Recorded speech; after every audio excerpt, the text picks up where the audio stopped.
Hello everyone, Shrimati मोहरी देवी Tapadia girls college के YouTube channel पे आपका स्वागत है। आज हम केमिस्ट्री क्लास में जो टॉपिक आपके डिस्कस करने वाले हैं वो आपके हैं explanation of colour properties in transition metal complex. देखिए, आज अपन इस टॉपिक के अंदर जो आपका ट्रांजिशन मेटल कॉम्प्लेक्स है उसके अंदर किस तरह से रंग प्रदर्शित किया जाता है उससे रिलेटेड अपन यहाँ पर बातें करने वाले हैं। और यहाँ पर अपन साथ में देखेंगे कि किस तरह से अलग अलग कॉम्प्लेक्स हैं वो रंग प्रदर्शित करते हैं।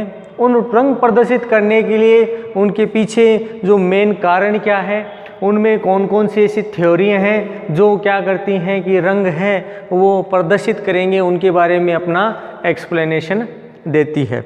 और साथ में अपन यहाँ पर देखेंगे कि भाई ये जो अपन ट्रांजिशन पढ़ रहे हैं होता क्यों है, मेन इसके लिए कौन कौन सी जो कंडीशंस होती हैं वो किस तरह से इसके लिए जिम्मेदार होती हैं, अपन उसका यहाँ पर है जो अध्ययन करने वाले हैं।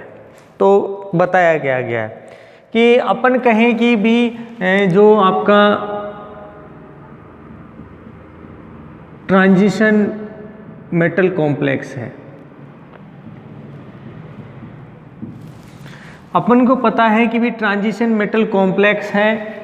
इसके अंदर अपन बात करें कि इसके द्वारा आपके कॉम्प्लेक्स बनाया गया।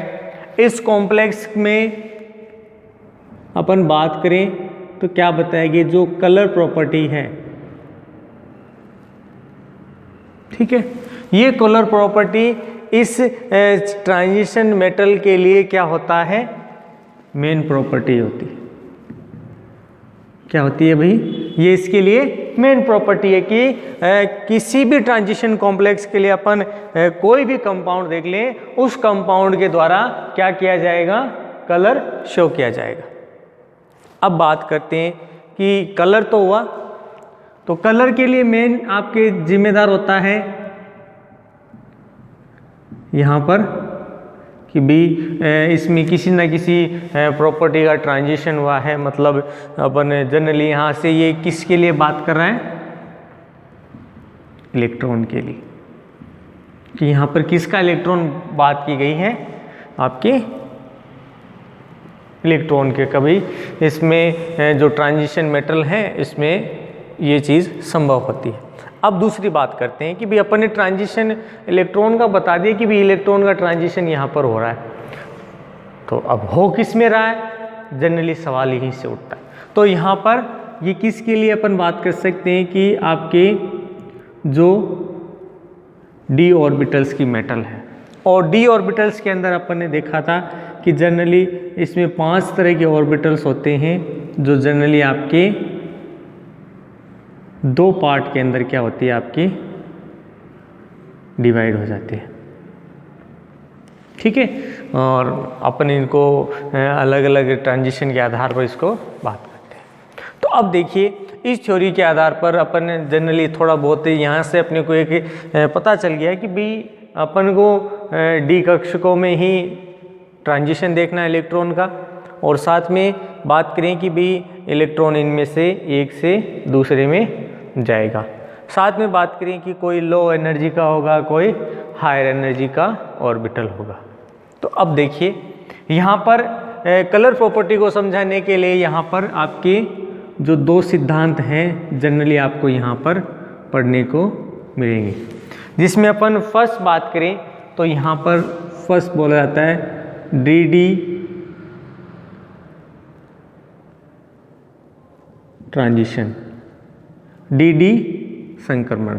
अगर मैं एक लाइन में ये चीज़ कहूँ कि भाई डी ट्रांजिशन क्या है, तो डी ऑर्बिटल्स में उपस्थित जो निम्न ऊर्जा के इलेक्ट्रॉन, निम्न ऊर्जा के कक्षकों में जो इलेक्ट्रॉन उपस्थित हैं वो हायर एनर्जी के जो ऑर्बिटल्स होते हैं, मतलब ये ऊपर वाले, इन हायर एनर्जी ऑर्बिटल्स के अंदर ट्रांजिशन हो जाते हैं, संक्रमित हो जाते हैं, इनमें चले जाते हैं, ठीक है। तो जैसे ही ट्रांजिशन होता है ये क्या करेंगे, एक निश्चित अवस्था के बाद वापस इनमें वापस मूल अवस्था में आते हैं। तो यहाँ पर जब मूल अवस्था में आते हैं तो यहाँ पर इलेक्ट्रॉन का जो ट्रांजिशन आपके यहाँ से इसमें होता है। तो यहाँ पर इस ट्रांजिशन के द्वारा क्या किया जाता है कि रेडिएशन है वो इनके द्वारा उत्सर्जित की जाती है। ठीक है, जैसे ही रेडिएशन इनके द्वारा उत्सर्जित की जाती है, ये कोई ना कोई कलर क्या करेंगी, शो करेंगी कि इनके द्वारा कोई ना कोई रंग है वो दिखाया जाएगा। ठीक है, अब इसको अपन पूरी तरह से अपन एक्सप्लेनेशन के द्वारा अपन यहाँ पर इसको पढ़ने वाले हैं। जनरली ये जो अपन अभी ट्रांजिशन ये पूरा बात कर रहे हैं, जनरली किसकी थ्योरी के आधार पर कर रहे हैं, CFT, क्रिस्टल फील्ड थ्योरी। अब दूसरी बात करते हैं कि भी दूसरा सिद्धांत है वो यहाँ पर अपन ये भी एक्सप्लेन करेगा कि भी दूसरा कलर है वो किस तरह से है। तो यहाँ पर जो दूसरा सिद्धांत है, चार्ज ट्रांसफर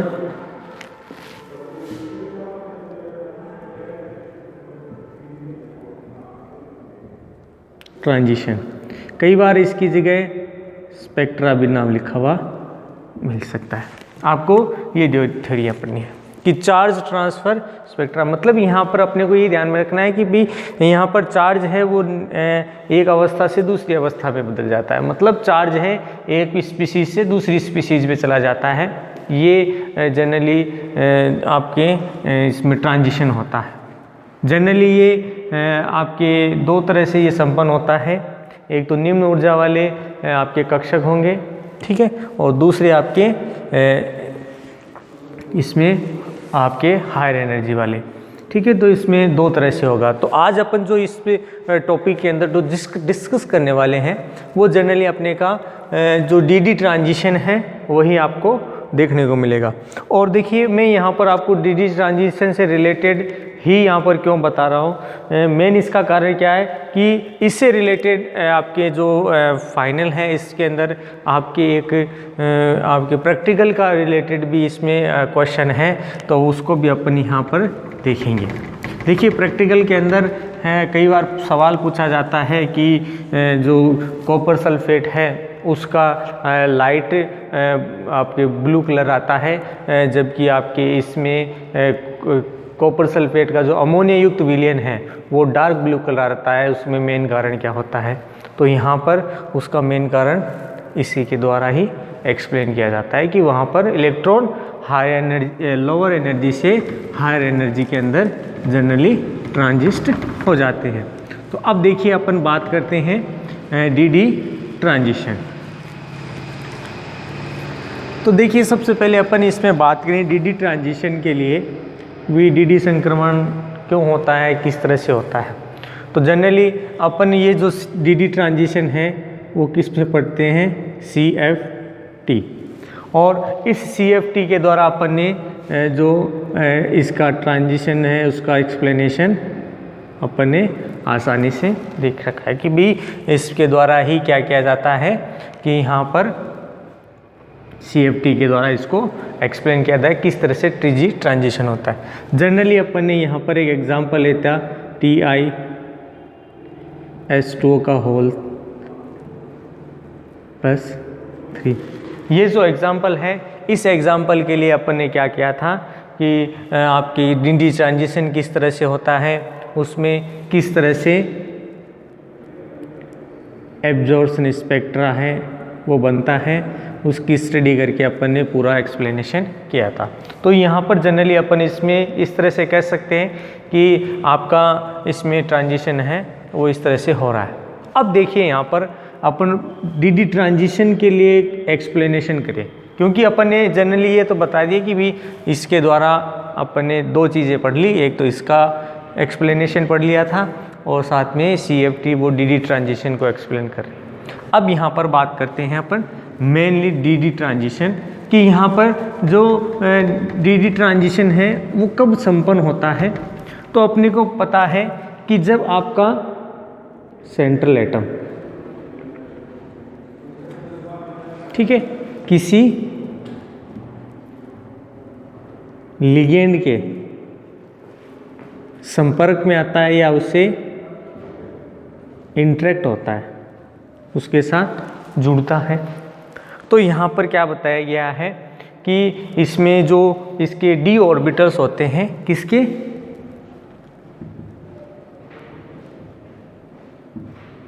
ये वाले। तो जनरली यहाँ पर जो d ऑर्बिटल्स हैं वो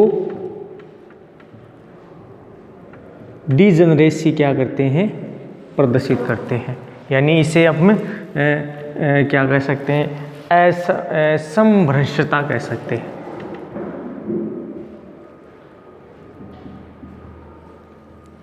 मतलब क्या है कि इनमें जो सेंट्रल एटम की जो अपन कहें कि मोमेंटम है, उस मोमेंटम को लगभग क्या कर देता है, ख़त्म कर देता है। कि यहाँ पर इसके द्वारा जो स्पिन किया जा रहा है कि ये जनरली ऑर्बिटल जो स्पिन है उसको क्या कर देता है, ये लगभग नगण्य कर देता है।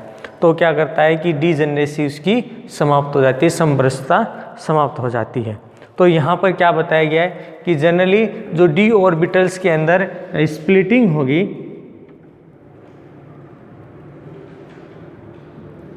तो क्या बताएं यहाँ पर जो d ऑर्बिटल्स के अंदर जो स्प्लिटिंग होगी जनरली वो किसके द्वारा एक्सप्लेन की जाएगी,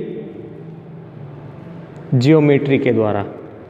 अब देखिए यहाँ पर बात करते हैं कि अपन ने अभी कहा कि सेंट्रल एटम है वो लिगेंड के संपर्क में आता है, उसके साथ इंटरेक्ट करता है, तो d ऑर्बिटल्स की डीजेनरेसी समाप्त हो जाती है, ख़त्म हो जाती है।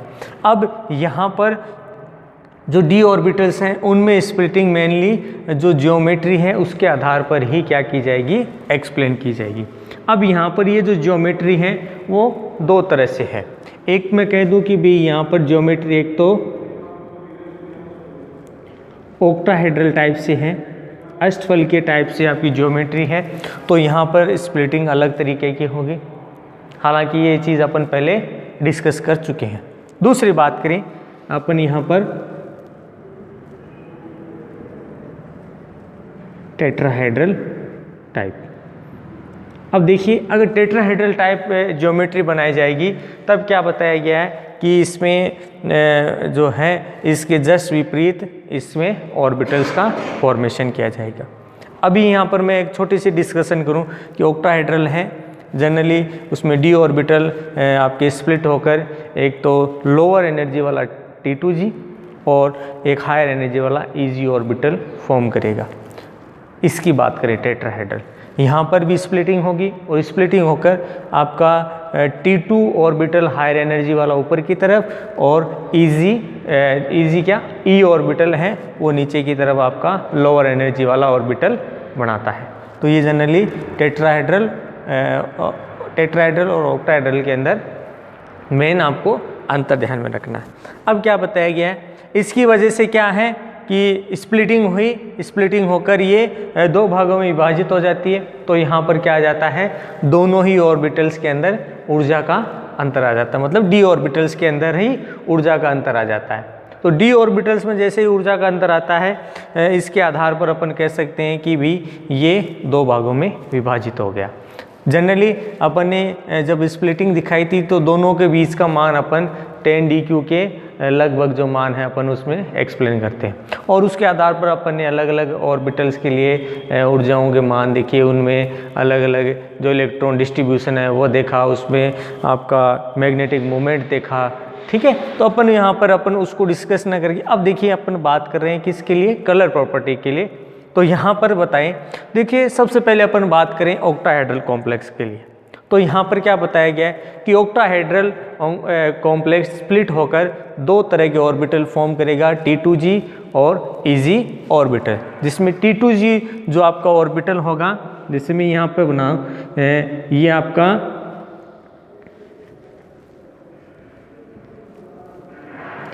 आपका T2g और ये आपका Eg ऑर्बिटल। जनरली ये क्या है, जो T2g है ये लो एनर्जी वाले ऑर्बिटल्स होंगे और ऊपर वाले हायर एनर्जी वाले ऑर्बिटल्स होंगे। जबकि यहाँ पर अपन बात करें टेट्राहेड्रल कॉम्प्लेक्स के लिए, तो टेट्राहेड्रल कॉम्प्लेक्स के लिए ये जो अपन ने स्प्लिटिंग दिखाई है ये जस्ट इसके विपरीत हो जाती है। तो यहाँ पर ये T2 और ये नीचे वाली आपकी ई ऑर्बिटल्स हो जाते हैं। जनरली यहाँ पर जो लो एनर्जी वाले ऑर्बिटल्स होंगे वो ई वाले होंगे और हाई एनर्जी वाले T2 ऑर्बिटल हैं वो यहाँ पर व्यवस्थित होंगे, और जिनमें क्या है कि ऊर्जाओं का अंतर देखने को मिलता है। और ये जो ऊर्जाओं का अंतर उत्पन्न होता है मेनली इनकी ज्योमेट्री के कारण ही देखने को मिलता है, क्योंकि ये स्प्लिटिंग हुई है तो ऊर्जा भी इसमें स्प्लिट करती है। तो अब देखिए बात करें कि अब हम ऑक्टाहेड्रल कॉम्प्लेक्स के लिए कहें कि ये चीज़ कि हमारा ऑक्टाहेड्रल कॉम्प्लेक्स है वो यहाँ पर आपका उपस्थित है, तो अपन कह सकते हैं कि जो निम्न ऊर्जा स्तर वाले जो कक्षक हैं इनमें इलेक्ट्रॉन क्या होगा, अपनी ऊर्जा का अवशोषण करेगा। ठीक है, तो जैसे ही निम्न ऊर्जा वाले ऑर्बिटल कि जिनमें क्या है आपका इलेक्ट्रॉन उपस्थित है, जैसे मैं अभी ये चीज़ दिखा रहा हूँ कि यहाँ पर क्या है इलेक्ट्रॉन उपस्थित है, तो जैसे ही ये ऊर्जा का अवशोषण करेंगे तो यहाँ का इलेक्ट्रॉन निकलकर आपका उच्च ऊर्जा कक्षकों में चला जाता है। ठीक है, मतलब यहाँ का इलेक्ट्रॉन अब यहाँ पर ट्रांजिस्ट हो जाता है। अब जिस मेटल के लिए अपन ये चीज़ देख रहे हैं ये उसकी एक्साइटिंग स्टेज कहलाती है, उत्तेजन अवस्था है उस धातु आयन की कहलाएगी, क्योंकि धातु आयन निम्न ऊर्जा कक्ष से उच्च ऊर्जा कक्ष में इलेक्ट्रॉन ट्रांजिस्ट हो जाता है, संक्रमित हो जाता है। और फिर क्या है कि जनरली वो T2G से EG ऑर्बिटल के अंदर इलेक्ट्रॉन चले जाते हैं, तो यहाँ पर इलेक्ट्रॉन का ट्रांजिशन क्या हो जाता है, संपन्न हो जाता है। अब क्या बताया कि ये जो आपका इलेक्ट्रॉन का ट्रांजिशन हुआ है खासकर किसके लिए, ऑक्टाहेड्रल कॉम्प्लेक्स के लिए। तो यहाँ पर क्या बताया गया है कि ये जो आपका ट्रांजिशन हुआ है उस ट्रांजिशन के फलस्वरूप जो इनके द्वारा स्पेक्ट्रम बनाया जाएगा, क्या बताएं, यहाँ पर जो स्पेक्ट्रम आपका बनाया जाएगा वो जनरली नियर IR एंड जो UV रीजन है, क्या बताया है, near IR and UV region, इस रीजन के अंदर ही क्या किया जाएगा, यहाँ पर एब्जॉर्प्शन होगा, मतलब यहाँ पर स्पेक्ट्रम है वो आपका बनाया जाएगा। इस रीजन के अंदर ही जनरली आपका जो स्पेक्ट्रम है वो बनाया जाता है। अब बताया क्या गया कि इस प्रकार का जो DD ट्रांजिशन अगर संपन्न होता है तो जनरली यहाँ पर जो ऊर्जा है 10,000 पर सेंटीमीटर से 30,000 पर सेंटीमीटर के बीच प्राप्त होती है, कि यहाँ पर ये जो अवशोषण है इनके बीच का प्राप्त होता है, तो मतलब इनकी रेंज है वो यहाँ पर प्राप्त होती है, यानी नियर IR और UV के बीच का जो रीजन बन रहा है उस रीजन के अंदर आपका अवशोषण इस क्षेत्र का होगा, इस रीजन का होगा, इस प्रास का होगा। अब क्या बताया गया है कि ये जो इलेक्ट्रॉनिक ट्रांजिशन आपका संपन्न होता है तो इनमें इलेक्ट्रॉन का संक्रमण निम्न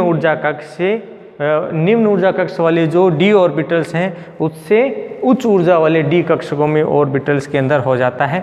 इसीलिए इस ट्रांजिशन को क्या कहा जाता है, DD ट्रांजिशन का। मैंने अभी क्या कहा, आपके लो एनर्जी वाले D ऑर्बिटल, ठीक है, यहाँ से इलेक्ट्रॉन कहाँ जा रहा है, हाई एनर्जी वाले D ऑर्बिटल्स में। तो ट्रांजिशन कहाँ से कहाँ है, D से D के अंदर, तो इसलिए इसको कहा जाता है DD ट्रांजिशन। और ट्रांजिशन किसका हो रहा है, इलेक्ट्रॉन का हो रहा है, इसीलिए इसको DD ट्रांजिशन के नाम से इसको जाना जाता है। और इस प्रकार क्या बताया गया है कि इस ट्रांजिशन में जब इलेक्ट्रॉन आपके उच्च ऊर्जा से निम्न ऊर्जा वाले कक्षकों में इलेक्ट्रॉन वापस जाता है तो उसके द्वारा रंग प्रदर्शित किया जाता है। तो इस प्रकार क्या बताया गया है कि DD ट्रांजिशन के द्वारा जो कलर प्रॉपर्टी है वो मुख्यतः इसके द्वारा एक्सप्लेन की जाती है कि DD ट्रांजिशन इसमें इस तरह से संपन्न होता है और फिर वापस इसमें उसके द्वारा कलर प्रॉपर्टी शो की जाती है। अब यहाँ पर अपन बात करें कि अपन ने अभी कहा कि जो इलेक्ट्रॉन है वो निम्न ऊर्जा कक्ष से उच्च ऊर्जा कक्ष में जाता है। तो अपन बात करें कि भी अलग अलग जो एलिमेंट्स हैं खासकर डी ऑर्बिटल्स वाले, तो अपन यहाँ कह सकते हैं कि अलग अलग एलिमेंट्स के लिए जो एनर्जी है वो अलग अलग होगी।